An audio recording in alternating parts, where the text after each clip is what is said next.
quand même vous souhaiter la bienvenue dans cette maison des sciences de gestion. La maison des sciences de gestion, ça a été pensé dès sa création comme un lieu d'échange entre les entreprises et l'université, entre l'université et ses alumni. Et donc on est particulièrement heureux que la Bulle ait organisé cette conférence effectivement en son sein. Et donc voilà, on est heureux que cette conférence puisse se tenir et je voulais à ce titre remercier très chaleureusement les étudiants de la Bulle qui ont fait un travail formidable pour que ce cycle de conférences puisse effectivement se tenir. Pour nous, c'est vraiment important que les anciens puissent aussi se saisir du réseau des alumni, puissent organiser un certain nombre de choses pour faire vivre aussi, pour dynamiser le master, pour dynamiser aussi l'élan collectif qui est votre force, hein, d'être des promotions qui sont relativement petites et qui peuvent rester soudées. Et donc vraiment je voulais remercier le travail de la Bulle qui fait un travail extrêmement riche et avec beaucoup d'énergie pour proposer ce cycle de conférences. Alors j'espère n'oublier personne, mais merci beaucoup du coup à Nicolas Pubelier, à Pauline Mortoire, Oriane Bénet, Nicolas Montgermont, Benjamin Durand et bien sûr avec la complicité de Kenza Bouejba et Louis Debeau. Donc merci à eux pour cette organisation. Donc effectivement, je dois dire que le programme de conférence qui a été concocté par la Bulle est extrêmement riche et montre aussi la diversité des profils des alumni qui sont diplômés du master. Vous aurez deux très bons exemples ce soir, enfin un en particulier, parce que je crois que Maxime, vous n'êtes pas. On vous accepte, mais c'est un peu limite. Non, donc effectivement, on a la chance de pouvoir aussi profiter du travail qu'a fait la Bulle pour mettre en valeur et en lumière en fait des alumni du master MC2 et en particulier le thème qui a été retenu pour la conférence de ce soir est particulièrement important. Ce n'est pas à vous qu'on va rappeler l'importance effectivement de la communication autour des produits, ce n'est pas à vous effectivement qu'on va rappeler l'importance de la publicité et en ce sens tous les contenus audiovisuels, la télévision en particulier, vont avoir des forces de frappe qui sont particulièrement impressionnantes. Et le fait de pouvoir faire un focus ce soir sur ces outils est particulièrement à propos et bienvenu dans le cadre de la formation. Voilà, et puis que dire de nos invités aussi, hein, c'est une chance, c'est un honneur aussi pour nous de recevoir Emmanuel Berne, Maxime Leroux, qui vont partager aussi un petit bout de leur parcours et de leur expertise avec vous. Donc encore une fois, merci à tous les deux d'être présents. Merci encore à la Bulle pour tout le travail qui est fait. Et puis, bonne conférence à tous.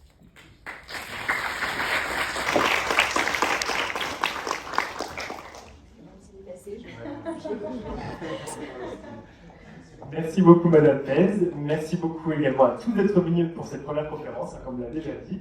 Je vais essayer d'introduire rapidement justement le thème d'aujourd'hui sur l'entertainment et l'audiovisuel. Comme vous le savez, les chaînes de télévision doivent s'adapter pour offrir une expérience connectée et une offre de programmes attrayante. En intégrant publicité digitale et des technologies comme la vidéo à la demande, leur modèle économique évolue. Les entreprises du divertissement doivent également s'engager dans des stratégies de marketing créatives pour toucher les consommateurs qui passent de plus de temps en ligne. Cela se concrétise par des programmes toujours plus créatifs, engageants et interactifs. Donc vous allez voir lors de cette conférence, d'abord un point de vue très programme. Les programmes que vous connaissez tous, que vous regardez, on va s'intéresser à comment est-ce qu'on les crée, comment est-ce qu'on choisit les candidats, d'où viennent les idées, et surtout un programme, ça s'exporte. Donc comment est-ce qu'on l'exporte, comment est-ce qu'on l'adapte, donc c'est une stratégie mix marketing. Ensuite, nous parlerons de l'offre de publicité qui s'accompagne. Ici, nous avons quelqu'un qui est spécialisé dans le digital. Il faut savoir que TF1 investit énormément dans le digital puisqu'ils investissent 1 milliard d'euros chaque année dans les contenus. Ces contenus sont ensuite mis sur des plateformes et on l'a encore pu voir dans certains articles de votre nouveau directeur général, président, qui disait que l'objectif de TF1 c'est de devenir la première plateforme de streaming gratuit. Du coup, pour une plateforme de streaming full contenu, et donc on en parlera ce soir, aussi bien du programme et de la publicité, puisque c'est leur principale source de financement. Introduisons maintenant nos invités. Notre première invitée est une alumni du Master MC2 du Pont des Master, exactement. C'est une personnalité que vous connaissez sûrement si vous regardez Danse avec les stars. Elle a un parcours traditionnel en commerce. Elle est devenue une des danseuses les plus connues de France. Elle a participé à 4 saisons de Danse avec les stars en tant que danseuse professionnelle. Elle a été chorégraphe pour des marques très connues comme Hermès, Kinder, Red Bull, W9. Et elle nous racontera d'autres projets tous aussi passionnants les uns que les autres durant la conférence. Merci d'accueillir Emmanuelle Berne.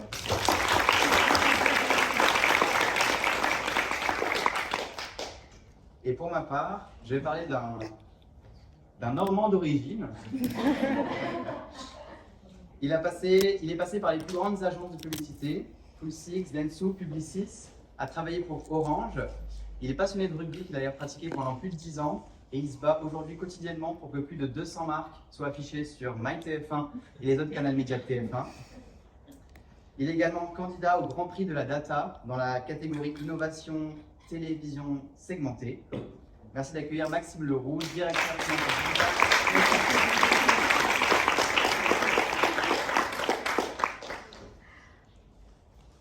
Ok, alors je pense que je vais faire sans micro. Hein, on fait sans. Vous m'entendez bien? Oui. Ouais, on va faire sans. Alors bonjour, je suis Emmanuelle Berne. On s'assoit, on reste debout. On s'assoit. Je vérifie que mon portable soit. Ouais, c'est bon. Ok. Alors moi c'est Emmanuelle Berne, je suis danseuse chorégraphe et directrice de chorégraphie de Danse avec les stars depuis 2 ans. J'ai fait donc 9 saisons en France, aux États-Unis et au Mexique. Donc je vais vous parler un peu de ces différentes expériences et de comment on a amené le programme là-bas. Et voilà, on m'a demandé de raconter un peu mon parcours qui est très, vous allez voir, comme ça. Et après je vais vous parler de l'émission. Donc c'est parti, on y va sur... Ok, université. C'est parti. Donc mon parcours universitaire, j'ai grandi en Allemagne. Vous allez comprendre pourquoi l'international. J'ai grandi en Allemagne dans un milieu triculturel, donc franco-allemand et anglais. Et à 11 ans, je suis arrivée en France. J'ai passé mon bac à 16 ans. Du coup, je ne savais pas trop quoi faire et je suis passée par toutes les étapes. Donc j'ai commencé par une prépa Sciences Po. Évidemment, je voulais être diplomate, comme vous pouvez le voir. Et c'était top, mais je dansais beaucoup. Je faisais des compétitions de danse sportive durant tout le long. Donc je l'ai fait. Je n'ai pas eu Paris, j'ai eu Lille. Et Lille, évidemment, ça n'était pas assez bien pour moi. Donc je suis partie à SAS faire du droit. J'ai fait du droit pendant 1 an. J'ai fait beaucoup de compétitions, encore une fois. Je n'ai pas assez travaillé. Donc j'ai voulu trouver quelque chose d'un peu plus simple. Je suis allée à la Sorbonne Nouvelle. Parce qu'ils offraient une bourse pour partir étudier aux États-Unis. Mon rêve, la Californie, tout ça. Je me suis dit, allez, on y va, on va aller découvrir les pom-pom girls. Je vais vous expliquer pourquoi. Donc, super, j'obtiens ma bourse, je pars aux États-Unis. Je pensais arriver à UCLA, mais j'avais choisi un double major, donc ça veut dire 2 sujets. Et ce que je ne savais pas, c'est que UCLA ne les acceptait pas. Donc, je suis partie à UC Davis, qui est un autre campus en Californie. Très sympa. Évidemment, j'ai découvert le cheerleading. Le cheerleading, c'est pas seulement ça. C'est vraiment quelque chose de très acrobatique, un sport. Et après avoir passé cette année aux États-Unis, je suis allée faire un master à Berlin en droit politique et économie britannique. Je sais, j'ai un parcours très, très, très bizarre. Et j'ai choisi ça parce qu'il y avait l'équipe de cheerleading championne d'Europe qui était là-bas.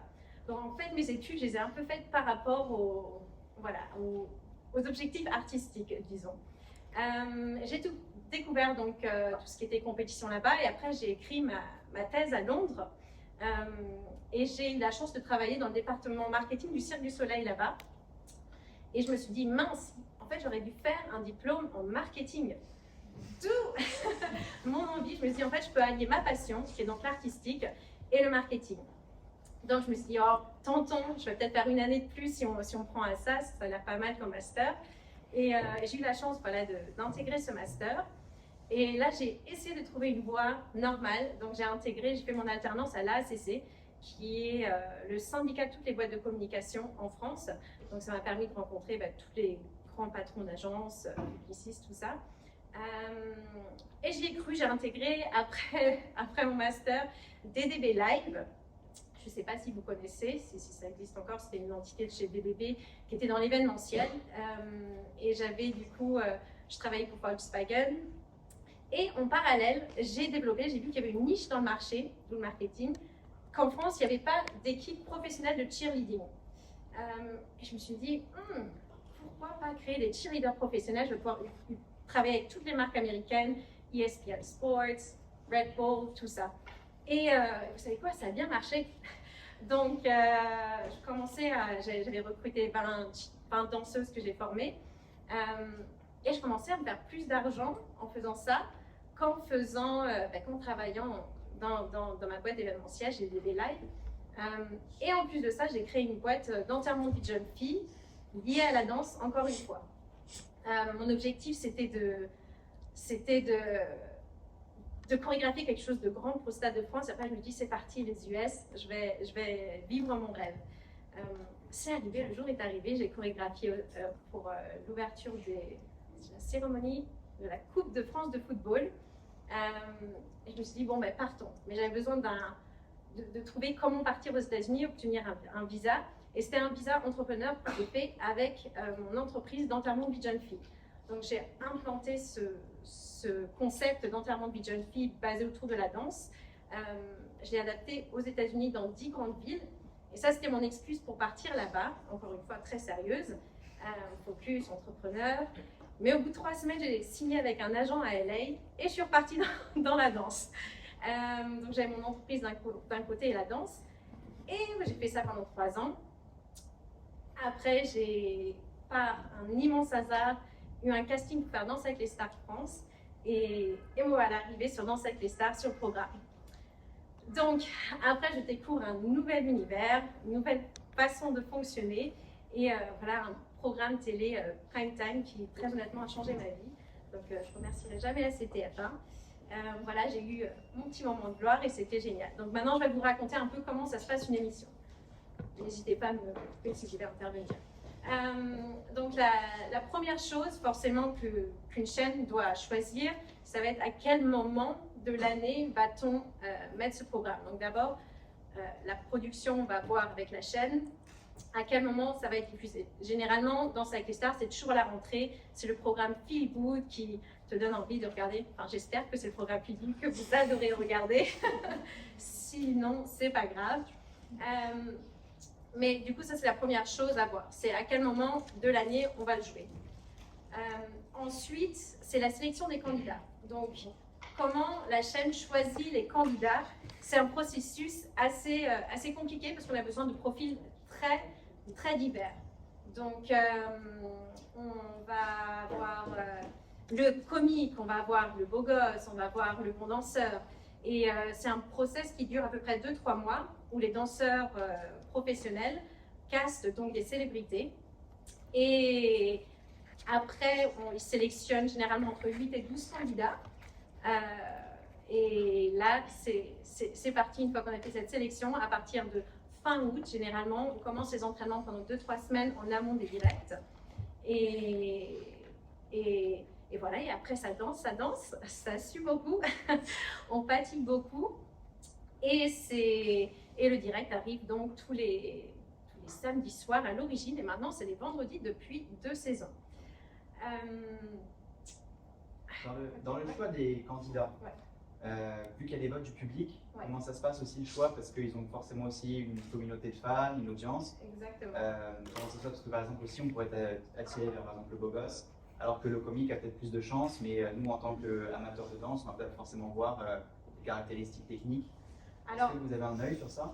Alors oui, en fait, il y en a des fois qui disent que c'est un peu un concours de popularité également, parce que ce qu'on veut voir, c'est pas seulement un beau gosse, mais on veut quelqu'un qui nous fasse rire. Moi, mon meilleur candidat, celui à qui je suis allée plus loin, je pense aller moins loin, c'était Yohan Ryu. Alors, je ne sais pas si ça parle à certaines personnes. Voilà, commentateur sportif très animé. Et le candidat le plus difficile auquel prendre des parts, on va dire ça gentiment. C'est un de mes très bons amis maintenant, hein. Mais on pensait être éliminé au bout d'un ou 2 tours, et je pense qu'on a fait 6 ou 7 émissions, ce qui était assez incroyable. Donc le public a vraiment envie de voir, voilà, il a envie d'être diverti.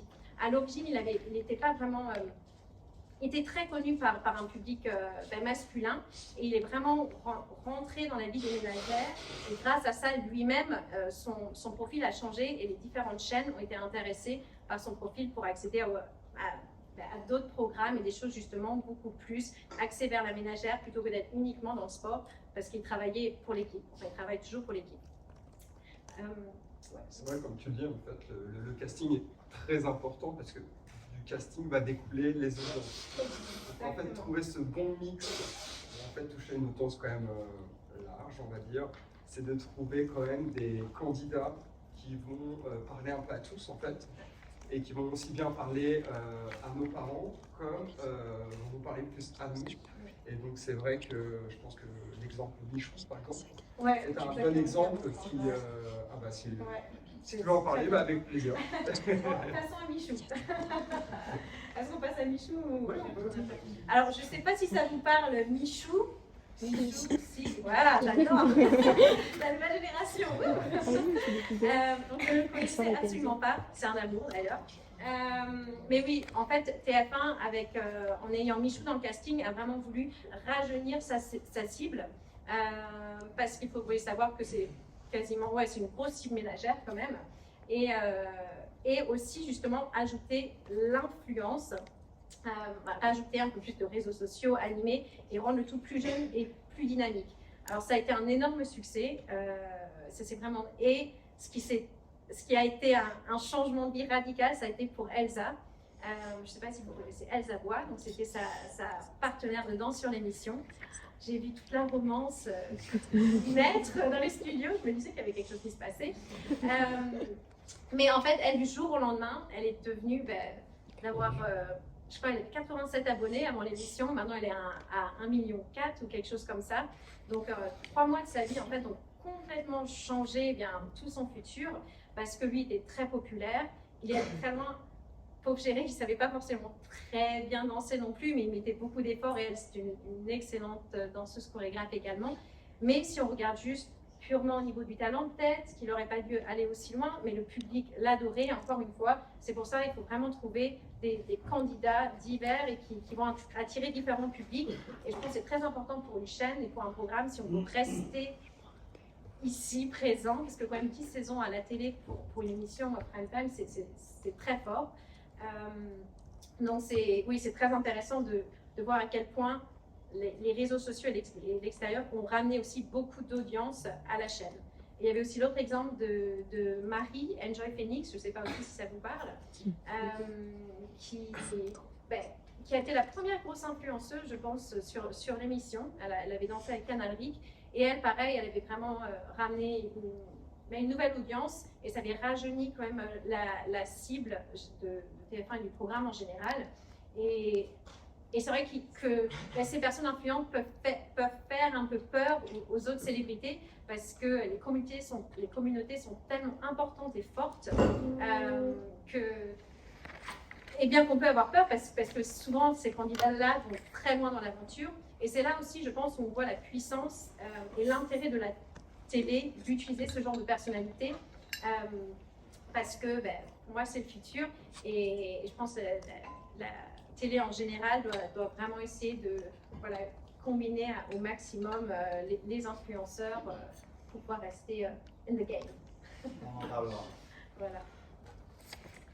Alors ensuite, justement, on voulait parler de l'international, comment, on en parlait tout à l'heure justement, c'est assez intéressant, de comment adapter une émission comme Danse avec les stars à l'international.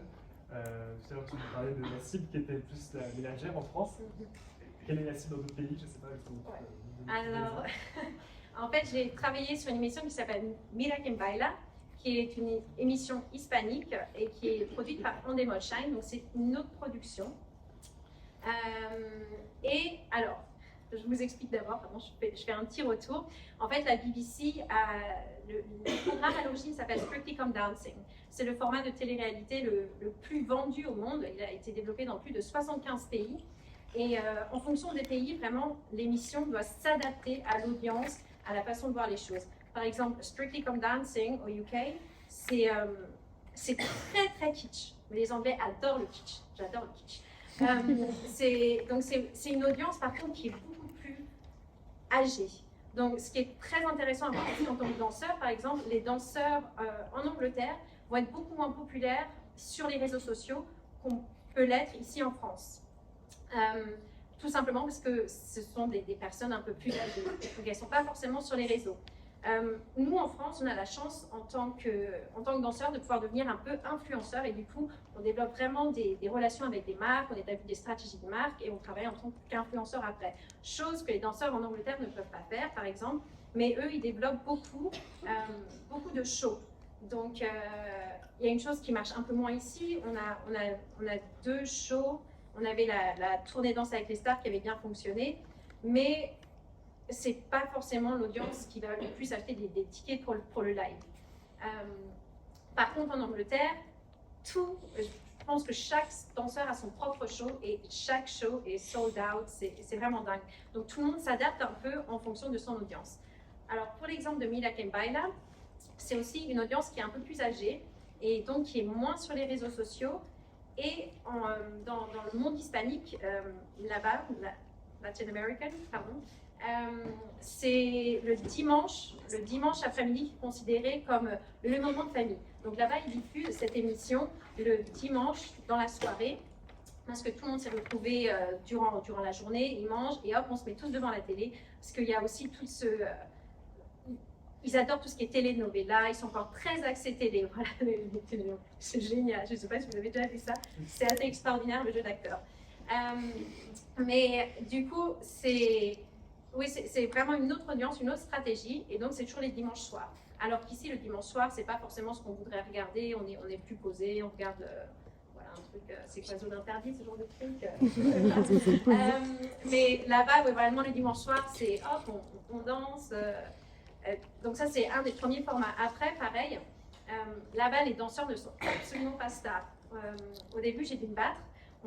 On ne tenait même pas nos prénoms. On dansait, mais on disait que le nom de la célébrité. Parce que là-bas, il y a une hyper glorification des stars qui sont vraiment des méga stars. Et donc, en fait, c'est toutes des choses culturelles. Moi, j'étais à Miami, ça se déroule à Miami. Pour la première saison, donc en fait j'ai été prise pour justement expliquer comment ça se passe. Ils ont un peu volé les idées de la BBC pour pas avoir à payer les droits. On va pas se mentir. Et du coup il fallait qu'ils changent les règles. Et les règles c'était justement, par exemple en France on a un seul partenaire. Là-bas on change de célébrité en tant que danseur chaque semaine.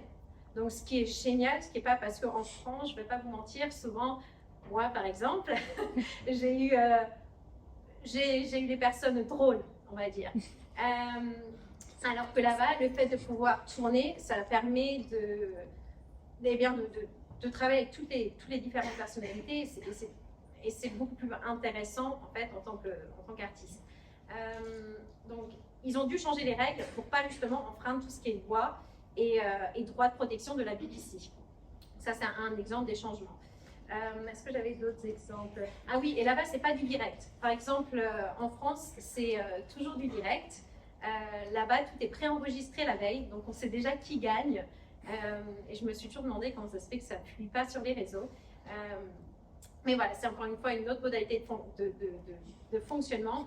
Et ça prend beaucoup plus de temps. Étant donné que ce n'est pas du direct, ça va être une émission qui dure de 10h du matin avec le make-up et qui se termine à 8h du soir. Donc on est épuisé. Alors qu'en France, c'est vraiment bim bam boum, on a un peu plus de 2 heures de direct et c'est terminé. Donc c'est vraiment intéressant de voir aussi les différentes façons de travailler de chaque culture. Et je pense que c'est très important pour ceux qui veulent travailler à l'international, de pas seulement apprendre une langue, mais vraiment de comprendre la culture. Et c'est ça que j'ai trouvé très très intéressant de pouvoir adapter ce programme en fait, d'abord à Miami et après au Mexique. Et le Mexique, on peut se dire c'est un peu la même audience, mais c'est encore différent. Donc il a fallu réadapter, travailler avec les producteurs, leur expliquer comment on faisait. Et voilà, c'est très intéressant. Donc plus vous pouvez voyager, mieux c'est. je vous le conseille à tous parce que déjà c'est ultra enrichissant de travailler dans différents environnements professionnels. Par exemple au Mexique, c'est plus tranquille. Mais oui, pour moi, il n'y a rien de plus enrichissant que de voyager et de travailler dans différents environnements. Voilà. Et quelle a été la suite alors? Les 4 saisons. Alors, la suite, voilà. Donc, j'ai fait 4 saisons en France, le Miami, le Mexique. Et maintenant, je suis devenue directrice de chorégraphie en France ces 2 dernières années. Parce que j'ai eu un petit bébé, vous voyez, il y a 2 ans. Donc, la prod m'a demandé comment tu peux rester dans le programme. Et ils m'ont proposé ce poste de directrice de chorégraphie. Pendant que j'étais enceinte, je me suis formée en fitness post- et pré-partum. Donc, voilà, du sport pour femmes enceintes. Et j'ai développé mon concept Dancing Mama. Ouh, ma maman qui danse. Un petit cha-cha. Et j'ai, voilà, tout simplement, je pense qu'il faut savoir sortir à un moment donné d'un programme et essayer d'aller vers quelque chose d'autre. Et moi, ce qui m'a plu là-dedans, tout simplement, ben, je suis maman maintenant et c'est quelque chose qui fait partie de ma vie. La danse également.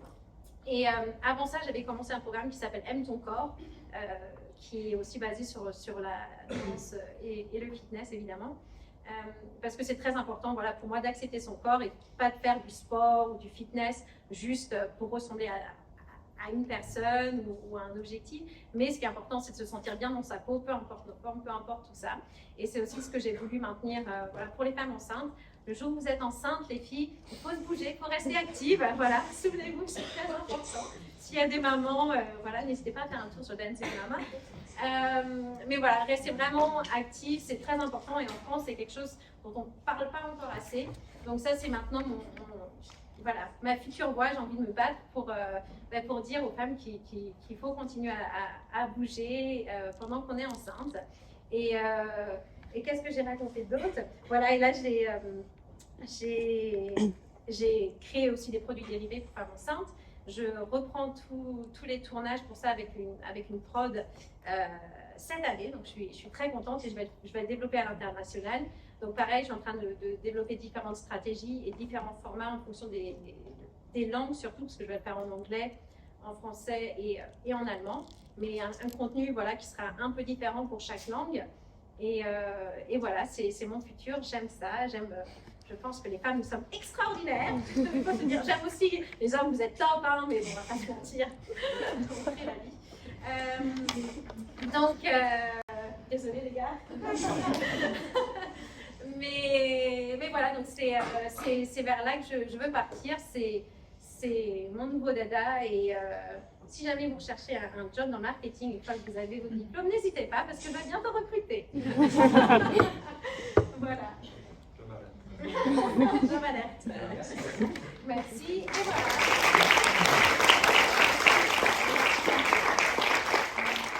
On va retourner dans la photo d'avant parce que c'était un petit clin d'œil à mes anciens camarades. Voilà, ça c'était le jour où on a tous eu nos diplômes du MC2. Je vais leur faire un petit clin d'œil. Donc le voici. Et on peut passer à la suite. Très bien. Et maintenant, on va passer à la partie pub. Et à Maxime. Avec grand plaisir, merci à toi.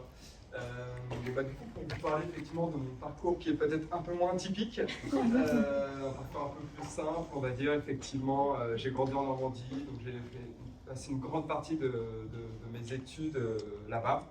Et je suis arrivé, on va dire, il y a 7-8 ans maintenant à Paris pour finir mes études en école de commerce.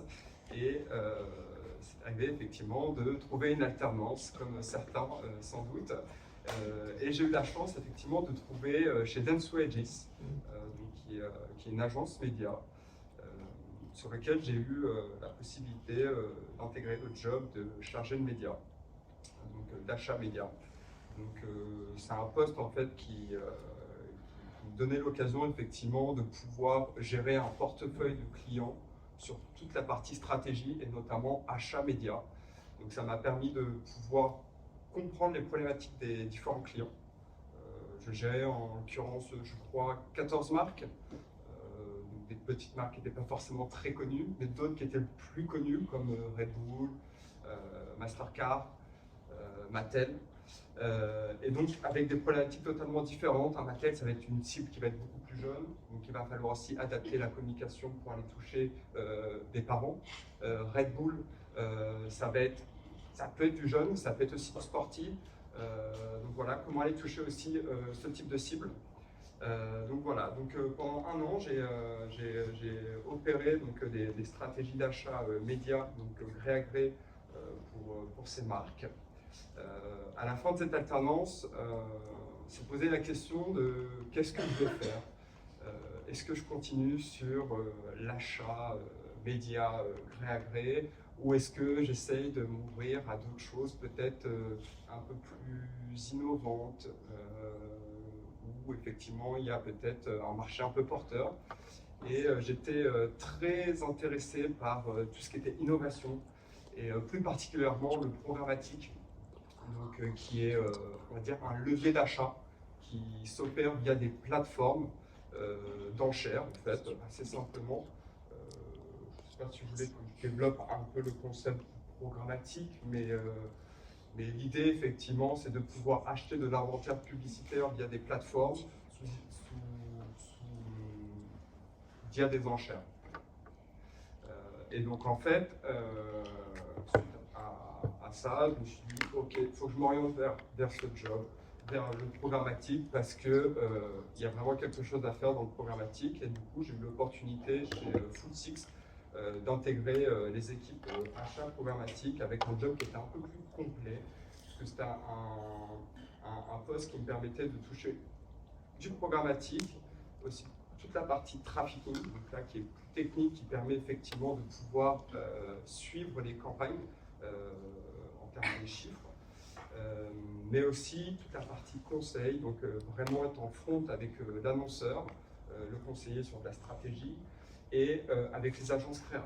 Donc comment vraiment, du début jusqu'au bout d'une stratégie, comment effectivement harmoniser la stratégie pour pouvoir répondre aux problématiques des clients. Donc je suis resté à peu près 1 an et demi chez Food Six. À la suite de ça, ça a été racheté par Havas. Et j'ai eu une opportunité chez Publicis pour faire du 100% achat programmatique, donc devenir trader média, sur lequel du coup, j'avais effectivement encore de beaux clients, puisque je gérais Nestlé et Mercedes, sur lequel je les ai accompagnés pendant 1 an sur ces achats programmatiques. Encore une fois, je suis resté 1 an chez Publicis, et au bout d'1 an, j'avais besoin de changement. J'avais l'impression effectivement que le programmatique, j'avais déjà fait un peu le tour. Je commençais un peu à voir les stratégies qui se répétaient.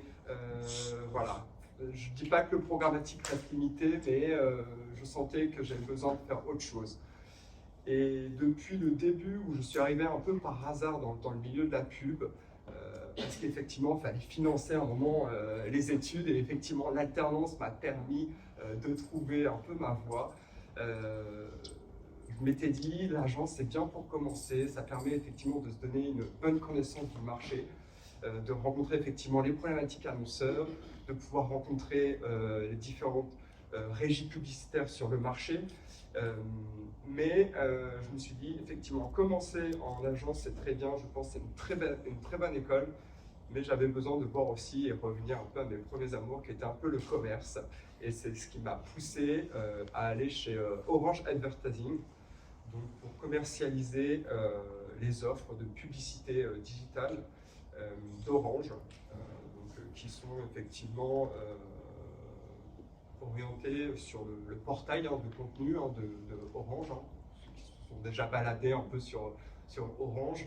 Il y a toute une partie news sur laquelle effectivement est intégrée de la pub. Et donc derrière, nous, commerciaux chez Orange, on avait pour objectif effectivement de gérer un portefeuille de clients. Donc moi j'étais en l'occurrence en charge du portefeuille de Havas, Publicis et d'une dizaine d'agences indépendantes.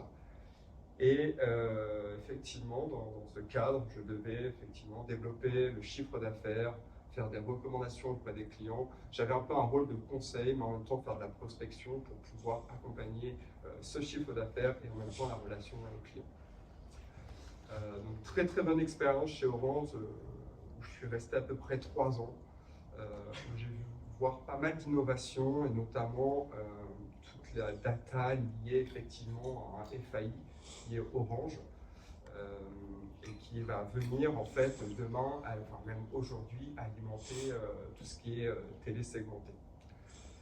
Au bout de 3 ans chez Orange, voilà, l'offre n'évoluait plus beaucoup et TF1 m'a donné l'opportunité de venir chez eux pour pouvoir effectivement continuer mon petit bout de chemin en tant que commercial et toujours effectivement gérer un portefeuille de clients qui lui était plus restreint mais plus conséquent en termes de volume à gérer, on va dire.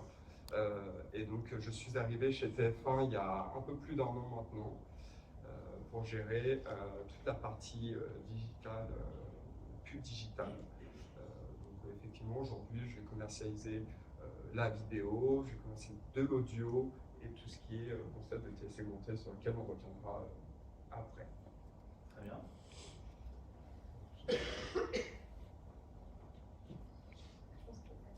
Alors, on a pu voir qu'un programme est hyper important dans une chaîne de télévision.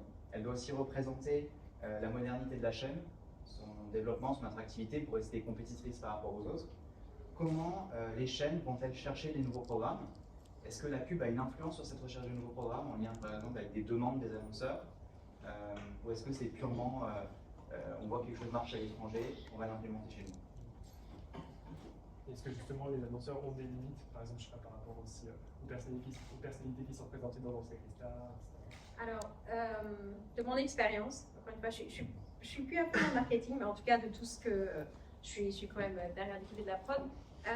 Pour moi, tu me corriges si je pense que si c'est un programme qui vient d'un annonceur, ça va être des mini-programmes en fait, ça va plus être sous format de Nestlé qui veut, enfin je donne un exemple bidon, hein, mais Nestlé qui va vouloir par exemple communiquer sur ses produits pour enfants, tiens, pour bébés. Et là, on développer un mini-programme de 3 minutes, un peu comme le roi Merlin avait commencé du côté de chez nous. Et ça va être ce genre de programme qui va être développé, pas si ça vient vraiment d'un annonceur. Généralement, si c'est vraiment des programmes, ça va plus être la production, les différentes boîtes de production qui vont développer une idée et ensuite ils vont trouver les annonceurs qui peuvent être intéressés par en fait, ce programme. C'est tout à fait ça. Effectivement, généralement, les programmes sont créés, vendus, achetés ensuite par TF1. Et ensuite, effectivement, c'est là où on intervient, nous, commerciaux, pour effectivement proposer ces programmes aux différentes marques qui, en général, ils trouvent leur intérêt parce que chaque programme un peu a sa spécificité, a son audience. Et donc, en fonction de la marque et de sa cible, elle va pouvoir venir s'associer effectivement à ce programme pour pouvoir effectivement venir toucher sa cible.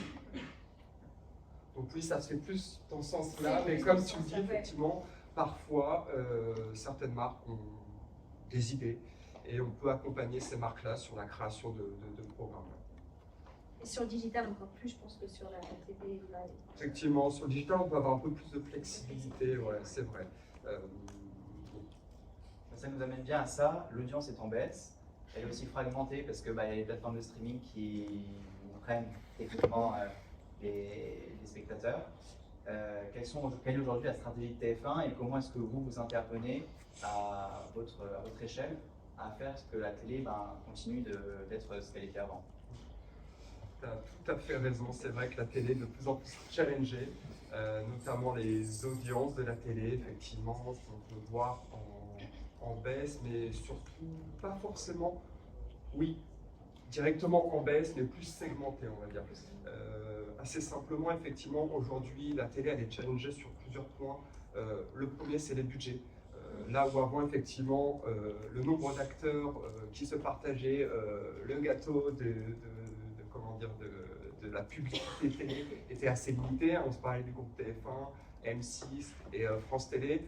Aujourd'hui, il y a d'autres acteurs qui viennent intégrer et prendre un morceau de gâteau, leur morceau de gâteau aussi. Donc il faut faire aussi avec ces nouveaux acteurs. Ensuite, il y a aussi l'évolution des usages. Aujourd'hui, il n'y a pas que de la télé linéaire. Il y a d'autres acteurs qui viennent émerger, comme Netflix, Amazon Prime, un OCS. Donc voilà, on voit des nouveaux usages qui apparaissent, qui sont la SVOD, la consommation aussi d'AVOD. Donc voilà, beaucoup de nouveaux concepts qui viennent en fait transformer la consommation vidéo et du coup qui fait qu'effectivement les audiences et le reach de la télé perdent en puissance. Et donc en fait aujourd'hui TF1 a de vrais enjeux pour pouvoir venir répondre à cette problématique. Et je pense qu'effectivement la réponse sera un peu le digital. Là où effectivement il est compliqué aujourd'hui même si grâce au très bon programme on peut effectivement répondre à aller chercher plus d'audience en tout cas, mais en tout cas cette audience, on va dire sur 100% d'audience télé, elle va être partagée entre les différentes chaînes. Là où effectivement on va pouvoir aller chercher un peu plus, c'est sur le digital, en voulant créer des contenus, en voulant essayer d'élargir un peu tout ça. Et on va parler effectivement de délinéarisation. Et j'en reviens juste rapidement. Je connais encore mieux. Ce qui est intéressant aussi de voir, c'est par exemple, ça fait déjà mon Dieu, 9 ans que je suis sur le programme. Il y a 9 ans, on faisait quasiment pas de digital en fait. Et ces dernières années sur l'émission, il y a beaucoup plus d'interventions digitales. Il y a vraiment des mini-programmes. Par exemple, sur cette saison, on a recherché des nouveaux danseurs pour le programme et tout ça c'était en ligne, justement pour amener votre génération voilà, exactement. Effectivement, il y a un très bon exemple, effectivement, qui est effectivement le recrutement via TikTok. C'est ça. Avec par exemple le Star Academy. Ouais, on avait exactement. fait effectivement, on avait mis effectivement en avant effectivement les candidatures via digital. TikTok. Ouais. Et un candidat avait pu participer à Star Academy. Donc oui, on se parlait d'usage, on se parlait effectivement du marché de la vidéo. Il faut avoir en tête que la vidéo, ça reste quand même le premier loisir des Français. Aujourd'hui, en temps, on parle de 4h30 de consommation vidéo par jour, qui est quand même assez énorme. Je pense qu'on ne s'en rend pas toujours compte. Je pense qu'on s'en rend peut-être un peu plus compte maintenant avec nos téléphones, où on voit effectivement, on voit le temps passer.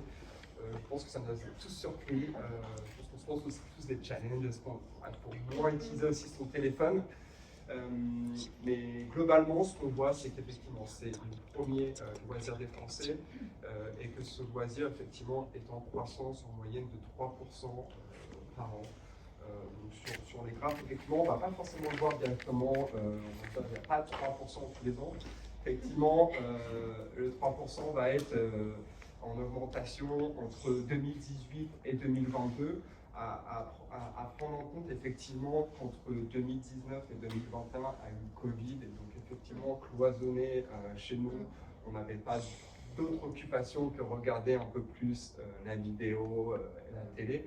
Donc ce qui fait qu'effectivement le temps de vidéos regardées est en augmentation sur cette période-là. Ce qui est intéressant à regarder, effectivement, d'où le terme de téléréalisation, c'est que aujourd'hui, la télé, en termes de consommation, est en baisse pour le reste. Le reste, ça va être toute la partie VOL, donc replay, AVOD, donc ça c'est tous les films, séries que vous allez regarder sur des plateformes gratuites, la SVOD, qui sont eux, tous les films et séries que vous allez regarder sur des plateformes payantes, type Netflix ou Amazon Prime, et toute la partie réseaux sociaux, sur lesquels effectivement on consomme de plus en plus de vidéos, que ce soit un TikTok, que ce soit un Instagram ou autre. Donc on peut voir qu'effectivement ces usages donc, de téléréalisation passe de 32% en 2018 à 45% en 2022. Donc c'est là qu'en fait TF1 va avoir effectivement une vraie stratégie autour de ce média et donc va venir renforcer effectivement et capitaliser sur le digital en effectivement capitaliser sur effectivement des contenus. Ça peut être du contenu premium, mais ça peut être aussi des inventaires qui seraient encore sous-exploités. ce que nous dit effectivement les usages et l'écosystème de la vidéo qui lui est en pleine mutation, c'est qu'effectivement on voit qu'effectivement il y a l'apparition de nouvelles plateformes SVOD, AVOD, qui a effectivement l'achat de plus en plus de Smart TV, qui fait qu'on consomme la télé aussi différemment. Là où avant effectivement on était avec nos boîtiers TNT, on n'avait pas forcément accès à des applications, on n'avait pas accès à du replay, on n'avait pas accès à toutes ces choses-là. Donc tout ça, ça va être des inventaires effectivement qui vont pouvoir venir être exploités dans le futur, ou qui le sont même déjà. Et il va y avoir aussi toute la partie prémonisation des réseaux sociaux, comme un Snapchat ou un TikTok ou autre, qui vont venir effectivement chercher du contenu de plus en plus premium pour effectivement être consommé. Tout ça, en fait, va venir dans la stratégie un peu globale de TF1 pour en faire effectivement la première plateforme de streaming français. Je vais passer sur la suite. Avec pour répondre à tous ces enjeux, en fait, TF1 a déjà tous les clés en main. Aujourd'hui, TF1 produit déjà du contenu premium, avec des programmes comme Danse avec les stars, mais des programmes phares aussi comme Koh-Lanta ou autres. Il va venir aussi renforcer toute sa partie AVOD. Effectivement, on constate que l'AVOD est en croissance de 70% entre 2021 et 2022. Donc l'idée, ça va venir sur MyTF1 créer un grand catalogue d'AVOD et de replay gratuits. À date, on a à peu près un peu plus de 10 000 heures de films, de séries qu'on propose. À ça va venir s'ajouter effectivement toute la partie télé, on va continuer à commercialiser et qui va venir en soutien effectivement des programmes forts. Et on se parlait effectivement d'inventaire. Effectivement, la télé est difficile d'aller chercher des nouveaux inventaires, donc sur le digital on va aller en chercher. Il va y avoir effectivement aller chercher donc, une nouvelle audience qui sera celle de la VOD, des nouveaux inventaires qui sera avec la Connected TV. TF1 a développé son application MyTF1 et l'a intégrée donc, sur tout ce qui est Android, Samsung TV et LG. Donc ça c'est tout un écosystème qui était encore peu exploité, voire pas du tout exploité par TF1 qui va l'être maintenant. Et effectivement, la publicité, elle reste le premier business model de TF1 et permet, comme je disais tout à l'heure, 1 milliard effectivement d'achats de contenu. Il faut effectivement les financer et c'est financé par la pub.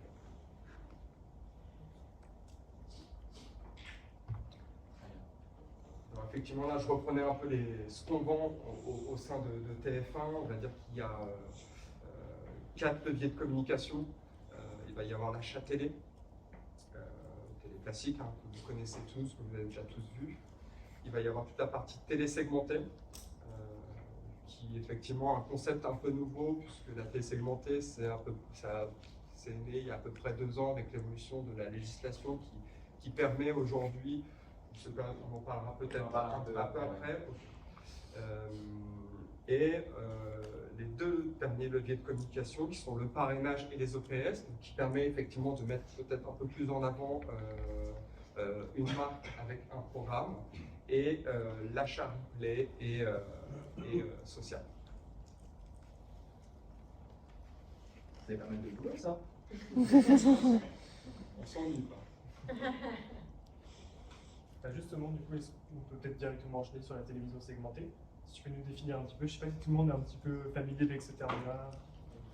Qu'est-ce que tu peux nous en parler un petit peu, nous définir avec ces enjeux? En gros, la télé segmentée, on va dire assez simplement, on va venir exploiter donc, les inventaires de la télé linéaire, qui est la télé que vous regardez tous, la télé classique, sur lequel en fait on va venir y ajouter de la data. Donc en gros, ça va permettre effectivement de pouvoir pousser à 2 foyers différents, une pub différente. Initialement et historiquement, toutes les personnes ici qui regardaient la télé en même temps sur la même chaîne étaient exposés à la même pub. Grâce à la télé segmentée, une partie, on peut dire que par exemple, les hommes peuvent être exposés à une pub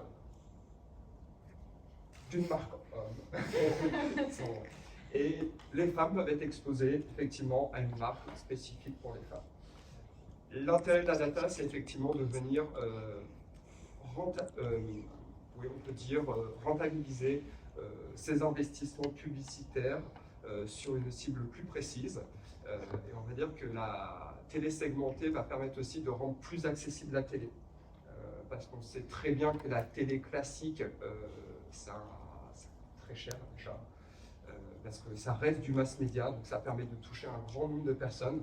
Là où effectivement la télé segmentée, en fait, à partir de 5 10 000 euros, on peut effectivement déjà opérer une campagne. L'intérêt aussi de la télé segmentée, je pense aujourd'hui, c'est de venir, en tout cas, les TPE, les PME, les petites entreprises locales, pouvoir venir effectivement aller cibler peut-être des zones de talent un peu plus précises et aller toucher directement leurs clients. Et donc on a pu comprendre que la data est très importante. Comment est-ce que vous arrivez à la collecter? Quelle data vous avez? Parce que techniquement, la télé ne va pas vous envoyer des informations précises. Donc vous pouvez les acheter, mais est-ce que vous arrivez, vous, à avoir aussi cette source de données interne?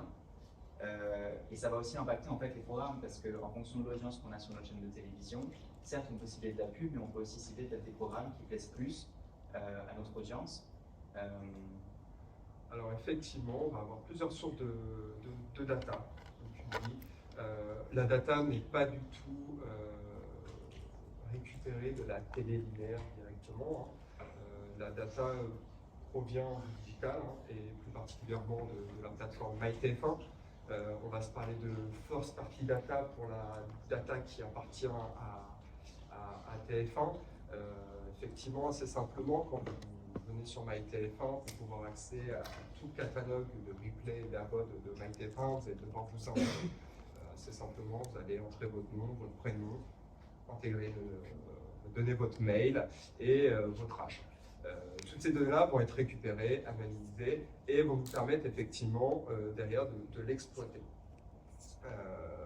Assez simplement, un annonceur va venir vers nous, va nous dire voilà, on a telle cible à toucher, je ne sais pas, des hommes de 20 à 40 ans.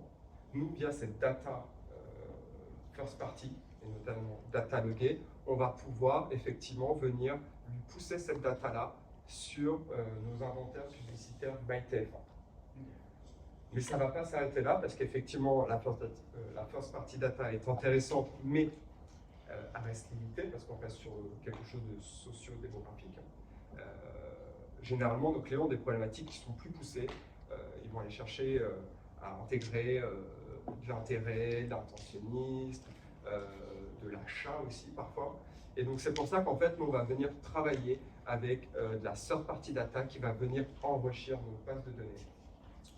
Aujourd'hui, TF1, c'est à peu près 27 millions de personnes qui sont loguées, donc on a 27 millions de logs, qu'on va venir enrichir avec de la data third party, notamment, on va dire, toute la data qui provient de Infinity, La Redoute, Rakuten, donc pour la partie, on va dire, retail. Donc là, c'est une mine de richesse d'informations, puisqu'effectivement, on va être capable de savoir, par exemple, si une personne achète des couches ou si elle achète des pâtes. Donc c'est ultra intéressant pour des marques de venir effectivement nous interroger pour pouvoir venir toucher ces personnes-là. Elles vont venir effectivement exploiter notre reach. Effectivement, chez MyTF1, on touche énormément de personnes avec la granularité et la précision de cette data. Très bien. Une question? Oui, vas-y. Par exemple, si je vote pour le programme dans sa voiture, Oui. ils ont mon numéro de téléphone parce qu'ils m'envoient un vote, mais j'ai pas dit oui clairement pour être targeté. Est-ce que je peux par la suite, par exemple, avoir une pub, de contenu concernant les stars poussé sur Instagram, Facebook, quoi? Par rapport à un jeu concours ou par rapport à un vote, c'est ça? Ouais. je ne suis pas sûr qu'on récupère ce type de données. Les données qui sont vraiment exploitées et exploitables sont via le digital. En soi, je ne vois pas l'intérêt. En fait, nous derrière, en fait, le SMS n'est pas, enfin, on pourra rien en faire en fait.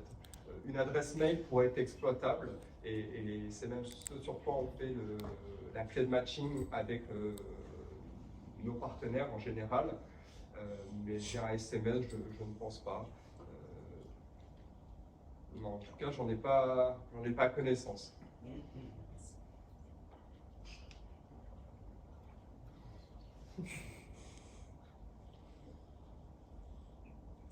On va passer à une autre thématique qu'on voudrait aborder directement.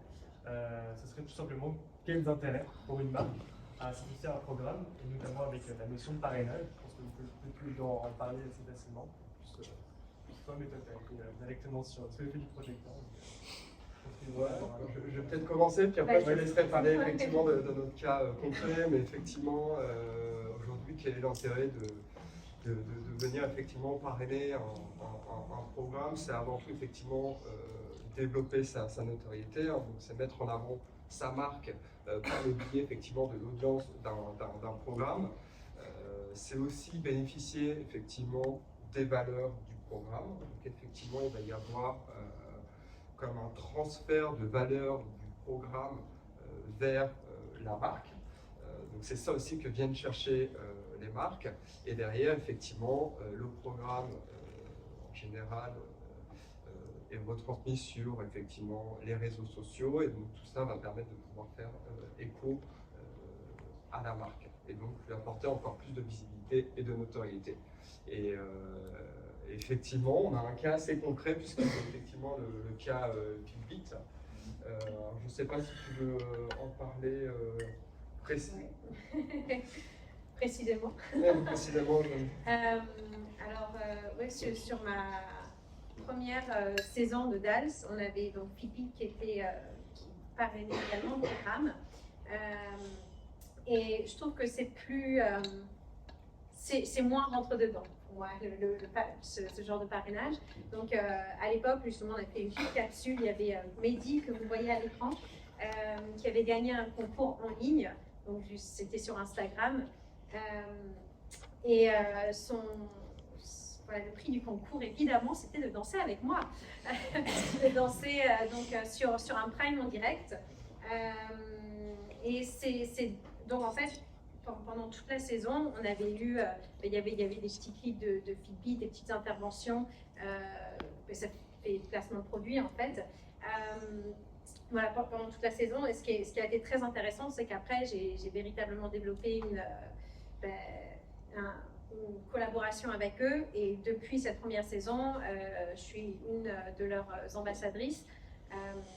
Donc l'intérêt pour eux aussi, en fait, de travailler sur un programme, c'est qu'après, ils peuvent justement développer des partenariats encore plus approfondis avec des candidats s'ils aiment justement l'image de marque de l'émission. Effectivement, juste pour remettre les grandes lignes, on va dire, de l'opération, mais c'est effectivement un jeu concours sur lequel, à la base, vous aviez fait peut-être des vidéos, il me semble. C'est des vidéos de danse. De danse. Et puis en fait, les gens sur les réseaux sociaux venaient déposer leurs vidéos avec les chorégraphies que vous aviez. C'est ça. Exactement. Tout ça se faisait par Fitbit, bien évidemment. Et à la suite de ça, il y avait le gagnant. Et le gagnant, effectivement, passé pendant une pub, je crois. Alors ça s'est passé pendant la pub, mais ça a été retransmis à la finale, c'est ça? Exactement. Ça a été filmé. Waouh, il a bien fait ses deux. Je suis pas spécialiste, mais... C'est exactement ça. Et voilà, c'est ça l'objet du concours. Et on s'était entraîné une semaine pour ça. On va peut-être voir le résultat. Mehdi est le grand gagnant du concours Danse Orchestra, organisé par Fitbit, créateur de bracelets d'activité. Il va être aux côtés d'Emmanuel, son coach, pour être prêt pour le grand soir. Yes.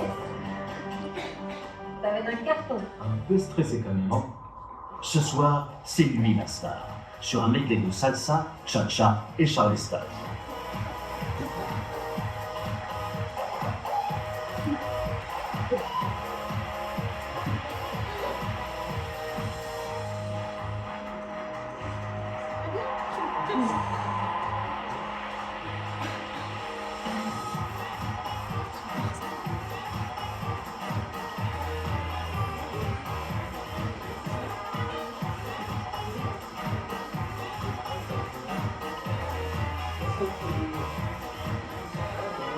Pour Rudy, c'est la danse. Et vous, quel est votre film? Bravo.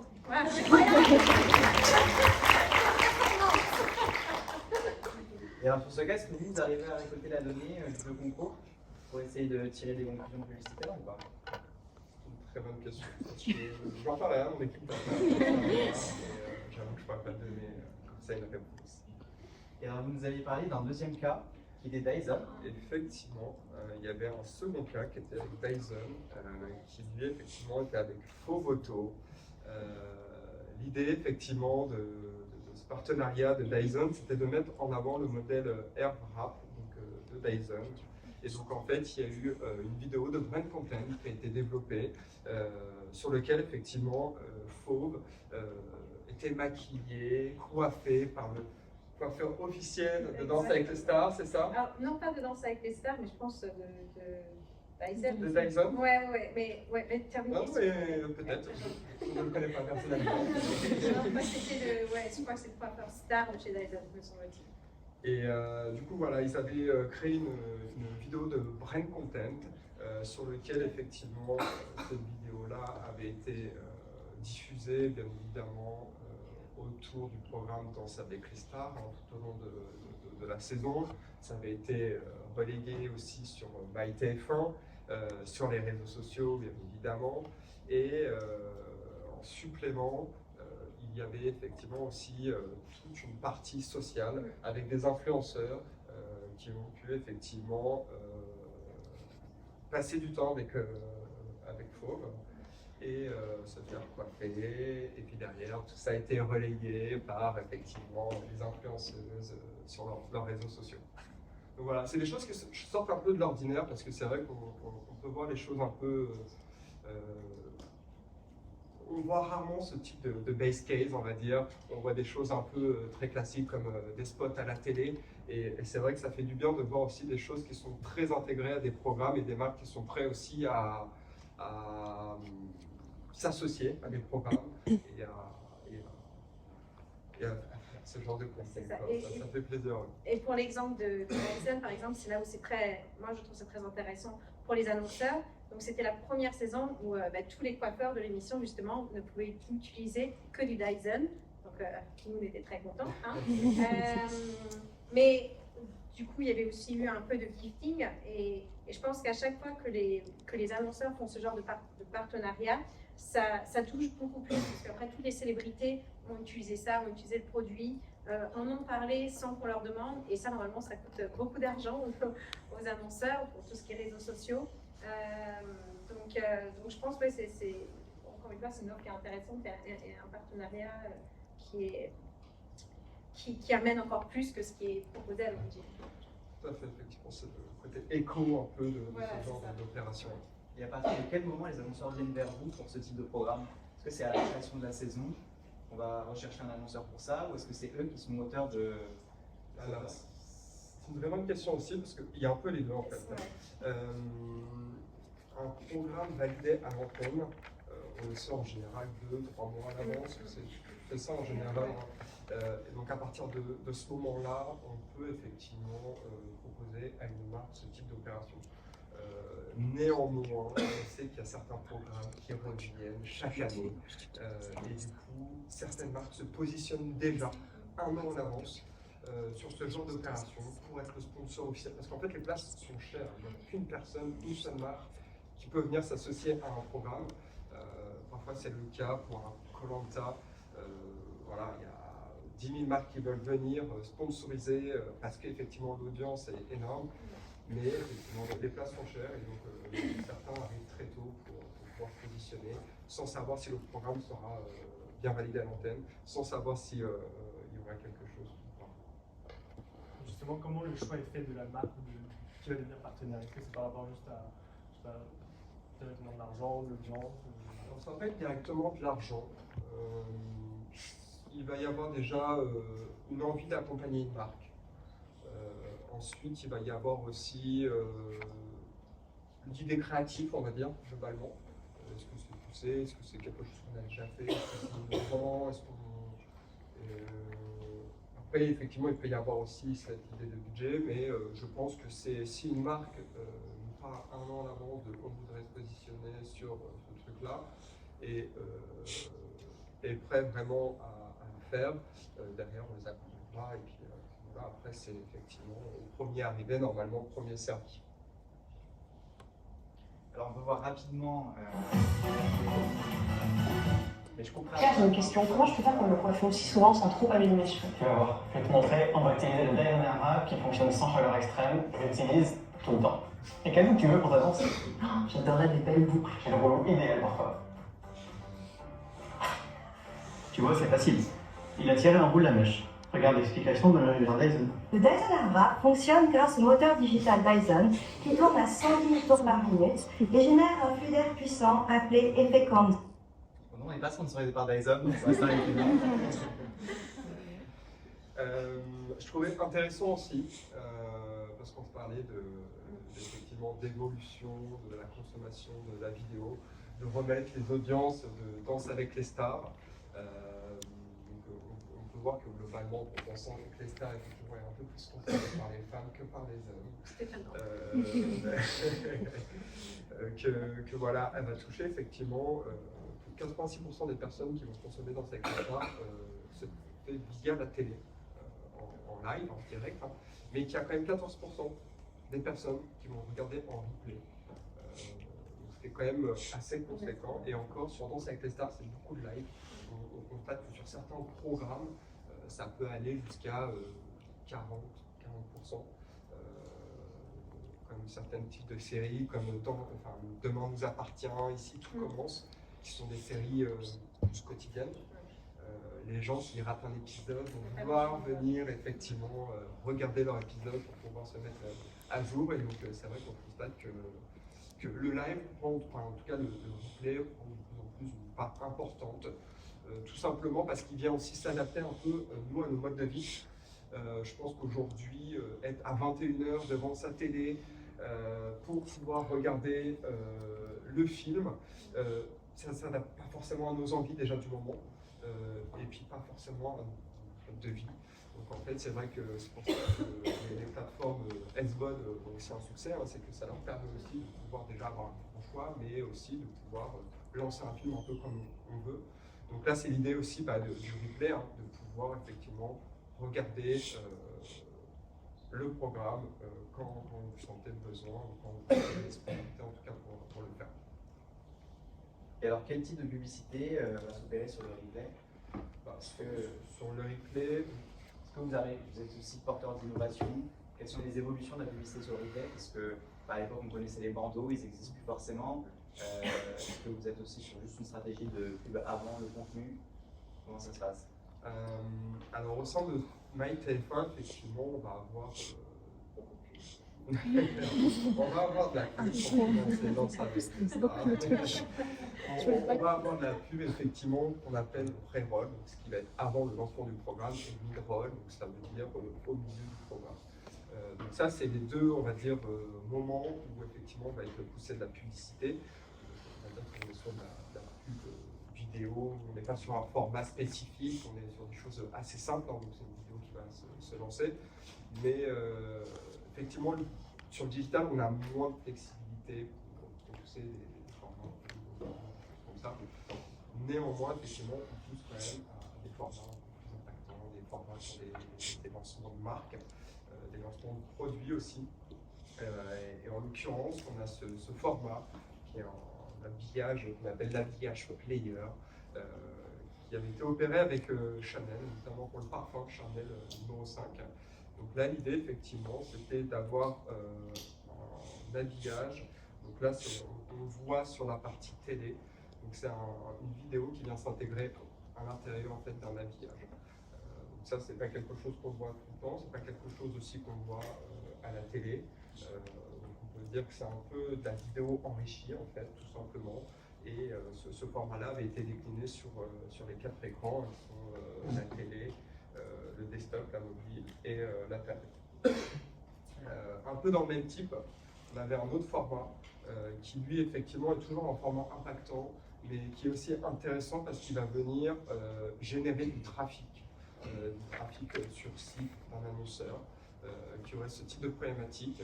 C'est vrai qu'aujourd'hui, nos télés ne sont pas encore tactiles. Donc en fait, quelle est la solution pour pouvoir effectivement faire le transfert de la télé vers le site? La solution qu'on a trouvée, effectivement, c'est le QR code, qui est plutôt une bonne solution. Et je pense que vous avez tous déjà vu une pub Carglass.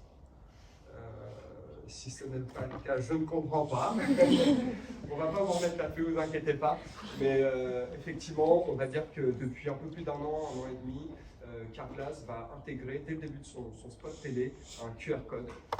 Et ce QR code en fait, va permettre aux personnes qui visionnent la vidéo de pouvoir effectivement flasher le QR code et être redirigé directement sur le site de Carglass. Donc voilà, il y avait cette. Donc il y a effectivement le QR code et indépendamment aussi, il y avait aussi toute la partie un peu code promo qui permettait effectivement de pouvoir attribuer effectivement un peu les personnes qui viennent de la télé sur le site. Très bien. Alors on va accélérer un tout petit peu pour se demander surtout que, on l'a évoqué, l'aspect des réseaux sociaux liés au programme et liés à la publicité. Comment est-ce que vous arrivez à conquérir les réseaux sociaux par les programmes? C'est beaucoup, je pense, de réutilisation de contenu. Est-ce que vous aussi, par exemple, les personnalités, on vous demande maintenant aussi de tourner des programmes à côté qui sont dans des formats spécifiques avec aussi une autre personnalité ou un autre personnage à jouer, un discours à adopter? Comment ça se passe aussi bien au niveau production qu'au niveau publicité? Alors, maintenant, par exemple, cette année, il y avait une TikTokeuse qui s'appelle Camille la danseuse. Et ils ont qui la connaissent. Donc, la stratégie en fait de TF1, ça a été forcément les personnes qui la suivent aiment la danse. Donc, comment ramener cette cible vers le programme. Donc, ils lui ont demandé en tout début de faire un concours. Donc, il y a soit l'utilisation de personnalités justement pour amener vers le programme. Et après, maintenant, pareil, au début, quand j'étais là, ça ne se faisait pas. Souvent, au début de saison, le programme demande à ce qu'on on parle du lancement, à ce qu'on...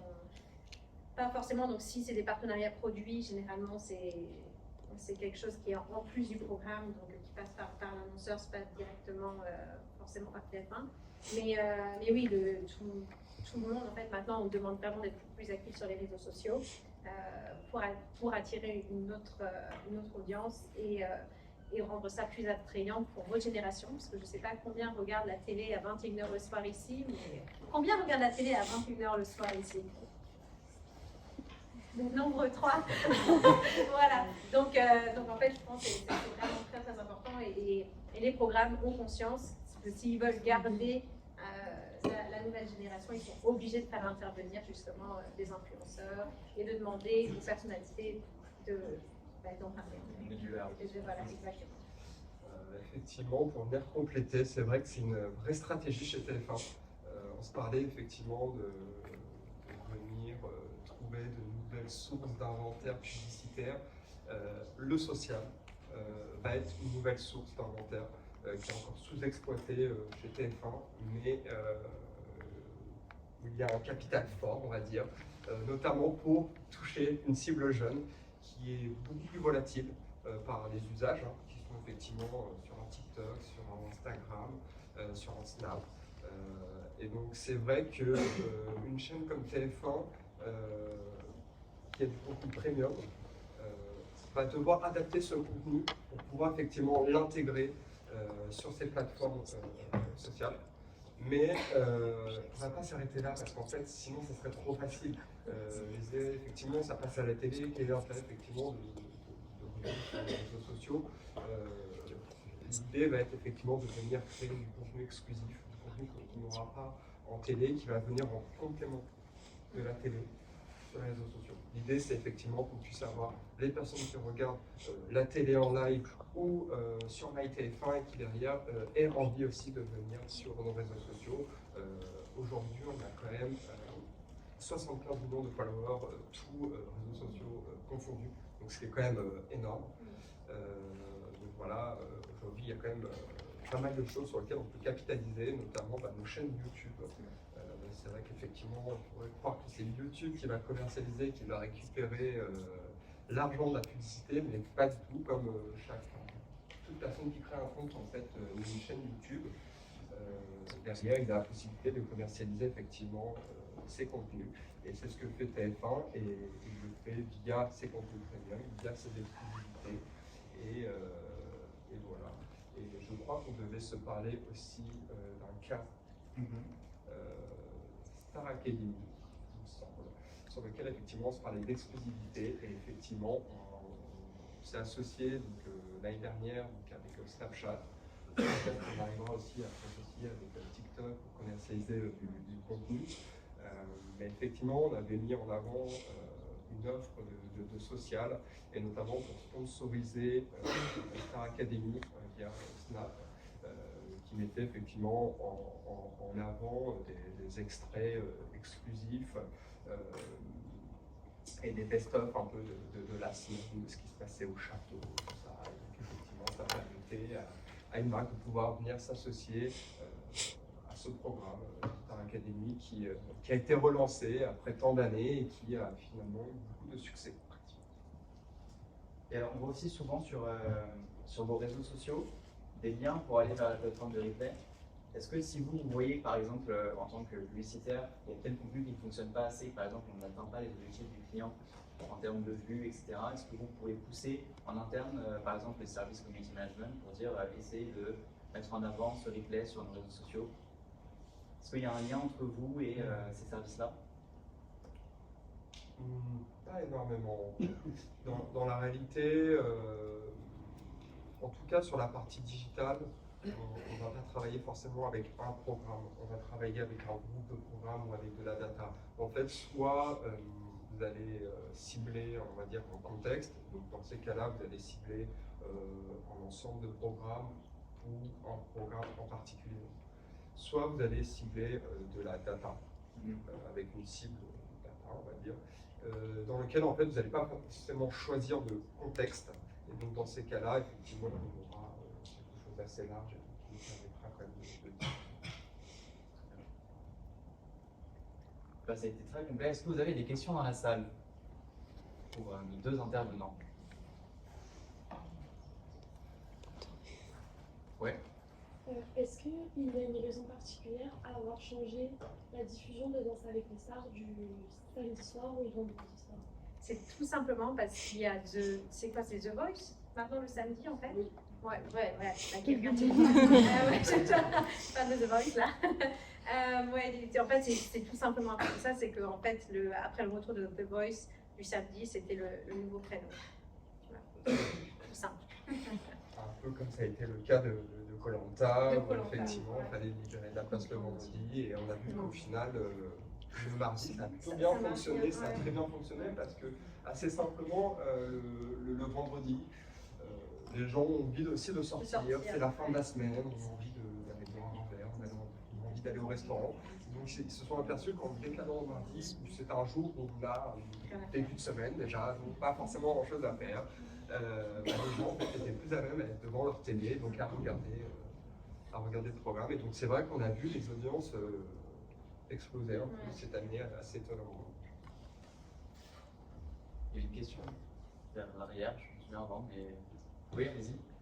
Oui, bonsoir. Je me posais la question avec toute cette diversité de plateformes sociales qui est fait au fur et à mesure, toujours un nouveau challenge avec de nouvelles plateformes comme récemment TikTok, etc. Comment vous gérez cette forme de communication avec toutes ces plateformes et en sachant que la plupart, certainement, vous les retrouvez, ça reste à peu près les mêmes cibles pour certaines plateformes. Je pense notamment, je sais pas moi, TikTok, Snapchat, à mon avis, c'est à peu près les mêmes personnes qui sont sur ces deux plateformes. Comment vous arrivez à gérer et à diversifier en fait vos communications? Alors ça c'est une bonne question, j'avoue que je ne suis pas vraiment sur la partie sociale, donc je ne connais pas forcément la stratégie éditoriale, on va dire, de TF1 sur les réseaux sociaux, mais je pense que l'idée de pouvoir quand même avoir de l'exclusivité par réseau, l'intérêt effectivement de pouvoir venir les capter un peu partout. Chaque réseau, je pense, va avoir ses spécificités, va pouvoir effectivement peut-être toucher une cible d'âge différente. Et donc, en fonction peut-être du programme qui est poussé, peut-être qu'il sera plus mis en avant sur tel ou tel réseau, parce qu'effectivement, plus en affinité peut-être avec la cible, ou en tout cas à avoir de l'intérêt pour la cible ou l'audience. Ouais. Du coup, j'ai une seconde question liée à la publicité à la télé. Donc, s'il y a par exemple un programme Danse avec les stars, par exemple à la fin ou pendant les pages publicitaires, il va y avoir des annonces où ils disent par exemple, vous avez regardé votre programme Danse avec les stars avec Nivea ou des choses comme ça. Quel est le statut? Est-ce qu'il y a un partenariat ou un sponsor ou quoi entre une page de publicité classique et cette publicité qui cite le programme? Alors là, effectivement, on est dans du sponsoring pur, où effectivement la marque vient sponsoriser clairement le programme. Elle peut effectivement venir sponsoriser le programme tout au long de la saison, comme elle peut effectivement venir le sponsoriser que sur un épisode ou deux, en fonction effectivement du programme. En Danse avec les stars, en général, la marque vient toute la saison de sponsoriser. Et l'idée, effectivement, de le mettre en avant le lancement du programme, juste avant que ça reprenne au moment de la pub, et à la fin aussi, pour effectivement apporter un maximum de visibilité à la marque. Oui. Moi, j'avais une question, je ne sais pas trop à qui elle s'adresse exactement, mais pour regarder Danse avec les stars de temps en temps, il y a quand même beaucoup de publicité. Que ce soit en replay ou en direct d'ailleurs, à tel point que parfois on s'en détournerait presque du programme parce que au bout de la troisième coupure pub en l'espace d'une heure, on n'en peut plus. Est-ce qu'il y a des études où vous essayez quand même de mesurer ces phénomènes-là où on se détourne en fait du programme parce que la publicité en devient agaçante, ou est-ce que c'est quelque chose qui vous inquiète pas plus que ça? Alors, vous êtes agaçant. Mais c'est rattrapé par les danseurs, bien sûr. Effectivement, la pression publicitaire est gérée. Et peut-être que sur un Danse avec les stars qui arrive en septembre, on sait que la période de septembre à décembre est une période publicitaire où la pression est assez forte. Beaucoup de marques vont venir prendre la parole sur cette période-là. Et donc forcément, ils vont augmenter la cadence sur la publicité pour pouvoir venir servir les différentes marques qui voudraient venir prendre la parole, en tout cas sur MyTF1 ou à la télé. À la télé, je ne pense pas qu'il y ait d'ajout de spot, mais en tout cas sur le digital, effectivement, on a cette flexibilité. Et oui, il y a des études qui existent. Après, je pense que comparé à nos confrères de chez M6 ou de France TV, on est à peu près similaire, voire même un peu en dessous. Sur le replay, je suis pas sûre. Non. C'est plus dense. Ça veut dire En plus, on est obligé de regarder la pub. Si, ça arrête la pub et du coup, tu vraiment bien. Mais oui, effectivement, je suis d'accord effectivement qu'en termes c'est surprenant. d'utilisation, l'expérience. D'un certain côté de la peine, mais ça en gâche peut-être même le plaisir parfois à regarder le contenu. Mais je le partage aussi.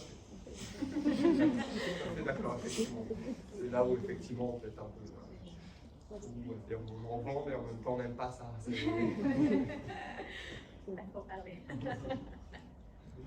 qu'il y a une dernière question? Ah, bon. Elles sont rapides ou pas? Sans parler de. Oui, on peut répondre vite. Allez. D'accord. Merci pour votre intervention. J'ai normalement 2 questions. Mais je vais poser les 2, puis vous verrez à laquelle vous répondrez. D'abord, est-ce que vous pouvez dire quel est le top 3 de votre offre de service de TF1 Pub en termes d'attractivité, pas forcément en termes de chiffre d'affaires, parce qu'elles ne se vendent pas toutes de la même façon, mais en termes d'attractivité, qu'est-ce qui plaît le plus à vos clients? Et deuxièmement, par rapport à la pression publicitaire, justement, personnellement, j'ai remarqué qu'il y a beaucoup plus de publicité forcément qu'avant, mais est-ce que c'est lié au fait qu'il y a énormément d'annonceurs et du coup, vous profitez du fait qu'il y ait plus d'annonceurs pour rallonger les temps de pub et les multiplier? Ou est-ce que vous avez quand même un quota que vous vous fixez à ne pas dépasser? Je vais commencer par la deuxième qui vient un peu à la suite de la première, mais du coup, je pense qu'il y a quand même des limites. Si effectivement aujourd'hui vous passez plus de temps devant la pub que devant votre programme, je pense qu'on aura dépassé largement les limites. Mais aujourd'hui, c'est effectivement parce qu'il y a une réelle demande. Et cette demande, je pense qu'elle est liée à ce concept que je vous expliquais, qui est la délinéarisation. Les annonceurs ont peut-être moins de budget pour faire de la télé ou soit effectivement s'orienter vers des activations qui sont peut-être un peu plus agiles et peut-être un peu plus précises comme le digital et notamment MyTF1. Donc en fait, c'est peut-être aussi pour ça qu'on va venir avoir une pression publicitaire qui est un peu plus élevée sur MyTF1. On peut le voir un peu sur, alors ce ne sera pas le cas de MyTF1, je vous rassure tout de suite, mais je prends l'exemple assez concret d'un YouTube où sur les 10 dernières années, on a vu le nombre de pubs par vidéo augmenter drastiquement. Le résultat est qu'il crée une offre premium qui vous oblige en fait à payer si vous ne souhaitez pas de pub. Aujourd'hui, TF1 n'a pas du tout ce modèle économique. Et effectivement, pour avoir du contenu premium, il faut le financer. Et c'est la pub aujourd'hui qui finance tous ces programmes. Donc en fait, c'est un espèce d'équilibre où en fait, si vous voulez continuer en fait, à avoir du contenu premium, bah, en fait, derrière, faut regarder les vidéos. Et pour les annonceurs, c'est plus intéressant également parce que c'est vraiment la bonne cible. Comme je disais, vu que vous collectez toutes les datas, en fait, pour un annonceur, s'ils le font sur le programme en direct, ils ne savent pas forcément que ça va toucher la bonne personne, alors que sur le digital, ben, c'est quand même beaucoup plus ciblé. Exactement. Du coup, les top 3. Top 3 donc, des offres qui sont commercialisées au niveau du digital ou peut-être pour parler de tendance, parce que le top 3, je ne veux pas forcément un top 3 de ce qui est commercialisé au sein de TF1, mais on va dire que la tendance est beaucoup à la télé segmentée, qui innove beaucoup, qui permet effectivement de nouveaux ciblages. Là où effectivement au début la télé segmentée permettait d'utiliser que la data des FAI, aujourd'hui on va pouvoir venir y intégrer toute la data liée à TF1. Là, c'est même la sort partie data, donc de la data shopper ou autre. Je dirais qu'il y a déjà la télé segmentée qui est en train d'exploser. Toute la partie réseaux sociaux aussi qui prend de l'ampleur. Et puis après, bah, c'est le seul nucléaire en ce moment. Du coup, la dernière question. Eh ben, très bien. Alors, merci à tous.